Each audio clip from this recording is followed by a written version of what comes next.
आपने देखा था what is the meaning of your name. इस वीडियो में हम एक बहुत इंपॉर्टेंट क्वेश्चन को डिस्कस करने जा रहे हैं। How much salary do you expect?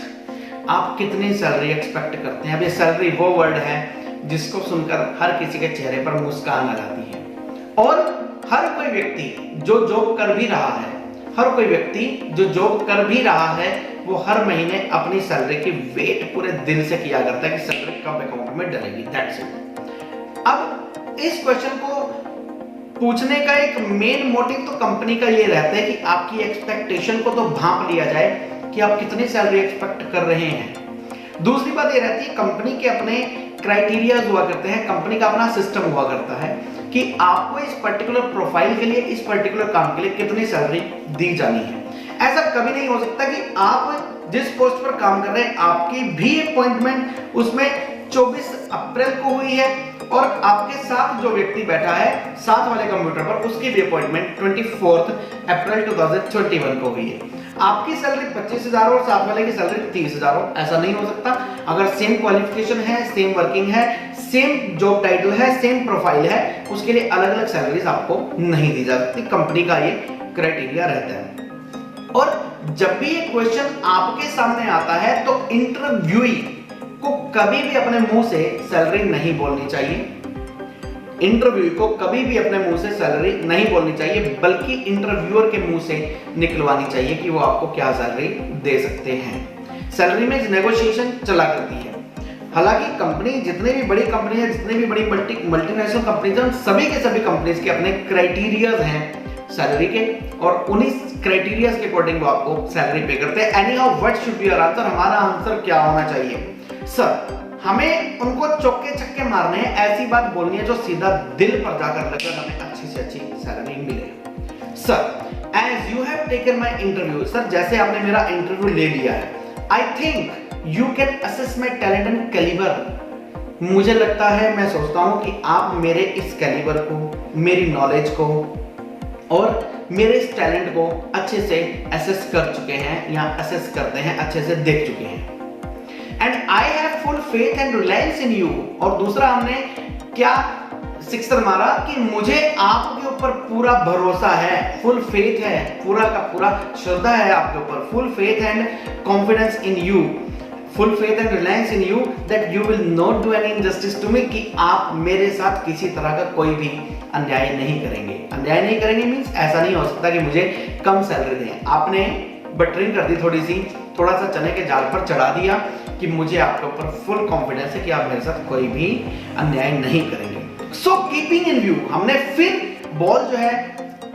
Ball जो उनकी कोर्ट में डाल दी। So keeping in view the salary structure of your company, company का अपना सैलरी स्ट्रक्चर हुआ करता है। अपने कंपनी का जो आपका सैलरी स्ट्रक्चर है उसको माइंड में रखते हुए, अपनी कंपनी के सैलरी स्ट्रक्चर को माइंड में रखते हुए और मेरे कैलिबर को भी ध्यान में रखते हुए, मेरे कैलिबर को, जो मेरी क्वालिटीज हैं उनको ध्यान में रखते हुए, you can offer me handsome salary.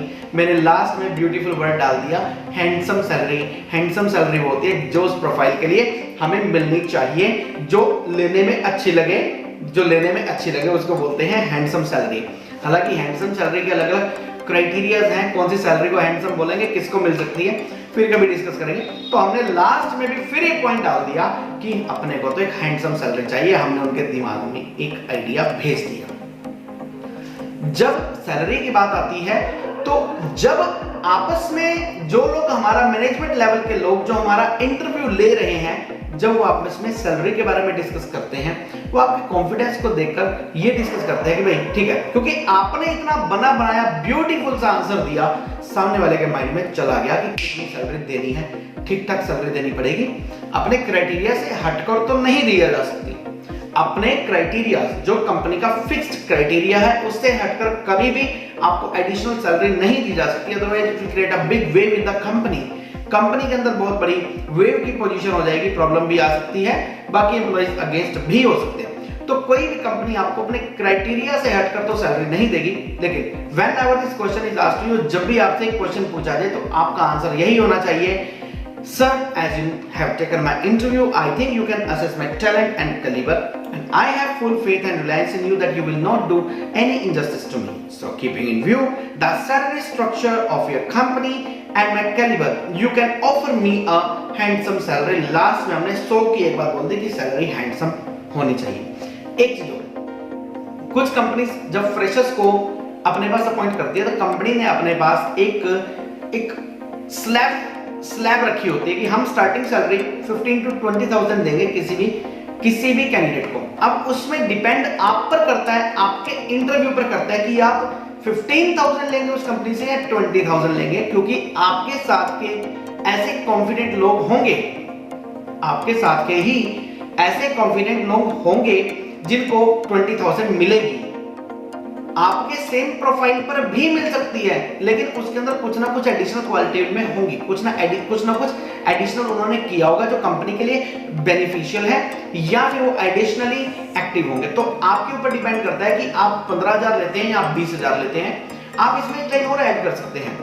जब आपको लगता है कि जॉब आपको करनी ही करनी है, मेरे पास और कोई जॉब का कोई प्रपोजल ही नहीं आ रहा और मुझे तो इस जॉब को करना ही करना है, भले ही सैलरी कुछ भी मिले, कोई नहीं 20 नहीं देते 15 दे दे, but I will definitely do this job. तो आपको लास्ट में एक लाइन और बोलनी है, and salary is negotiable too, and salary is negotiable too. Negotiable का मतलब आपसी सहमति से आपस में डिस्कशन करके जिस कंक्लूजन पर पहुंचेंगे मुझे आप वो सैलरी दे देना। नेगोशिएबल का मतलब ये हुआ करता है कि कम ज्यादा हम कर लेंगे, कोई दिक्कत नहीं है। तो दोस्तों ये वीडियो आई एम श्योर कि आपको खूब अच्छा लगा होगा, थोड़ा सा लंबा भी हो गया।